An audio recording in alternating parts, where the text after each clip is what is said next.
जय श्री कृष्णा दोस्तों, आइए सुनते हैं श्री कृष्ण जन्माष्टमी व्रत की कथा। द्वापर युग में भोजवंशी राजा उग्रसेन मथुरा में राज्य करता था। उसके आतताई पुत्र कंस ने उसे गद्दी से उतार दिया और स्वयं मथुरा का राजा बन बैठा। कंस की एक बहन देवकी थी, जिसका विवाह वसुदेव नामक यदुवंशी सरदार से हुआ था। एक समय कंस अपनी बहन देवकी को उसकी ससुराल पहुंचाने जा रहा था। तभी रास्ते में आकाशवाणी हुई, हे कंस, जिस देवकी को तू बड़े प्रेम से विदा कर रहा है, उसी में तेरा काल बसता है। इसी के गर्भ से उत्पन्न 8वां बालक तेरा वध करेगा। यह सुनकर कंस ने देवकी को मारने के लिए अपनी तलवार निकाली। तभी वसुदेव ने कंस को समझाया कि तुम्हें देवकी की 8वीं संतान से भय है, मैं 8वीं संतान तुम्हें सौंप दूंगा। कंस ने वसुदेव की बात मानकर दोनों को बंदी बना लिया और पहरेदार बिठा दिए।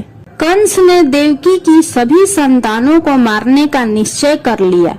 जैसे ही देवकी ने प्रथम पुत्र को जन्म दिया, कंस ने उसे जमीन पर पटक कर मार डाला। इसी प्रकार उसने देवकी के 7 संतानों को मार डाला। भाद्रपद मास में कृष्ण पक्ष की अष्टमी तिथि को अर्धरात्रि में भगवान श्री कृष्ण जी का जन्म रोहिणी नक्षत्र में हुआ और जन्म लेते ही जेल की कोठरी में प्रकाश फैल गया और आकाशवाणी हुई कि इस बालक को तुम गोकुल में नंद बाबा के यहाँ छोड़ दो और उनके यहाँ कन्या जन्म हुआ है, उसको यहाँ लाओ।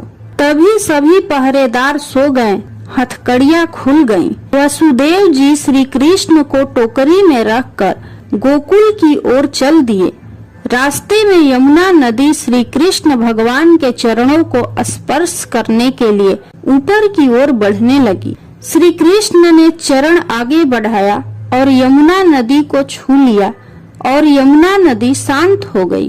किसी प्रकार वसुदेव जी नंद बाबा के यहाँ पहुँचे और बालक कृष्ण को माँ यशोदा के बगल में सुलाकर कन्या को लेकर वापस कारागार में आ गए। जेल के दरवाजे पुनः बंद हो गए। वासुदेव जी के हाथों में पहले की भांति ही हथकड़ियाँ पड़ गईं। पहरेदार उठ गए। कन्या की रोने की आवाज आई। कंस को सूचना दी गई। कंस ने कारागार में जाकर कन्या को लेकर पत्थर पर पटक कर मारना चाहा। तभी कन्या हाथ से छूटकर आकाश में उड़ गई और बोली, हे कंस, तुझे मारने वाला पैदा हो चुका है। अरे मूर्ख, मुझे मारने से क्या होगा?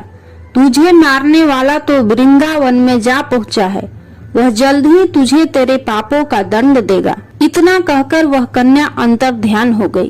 तब कंस ने श्री कृष्ण को मारने का बहुत प्रयास किया। श्री कृष्ण भगवान को मारने के लिए अनेक दैत्य भेजे, परंतु श्री कृष्ण ने अपनी अलौकिक शक्ति से सभी दैत्यों को मार डाला। अंत में कंस का वध करके उग्रसेन को राजा बनाया। प्रेम से बोलिए श्री कृष्ण भगवान की जय।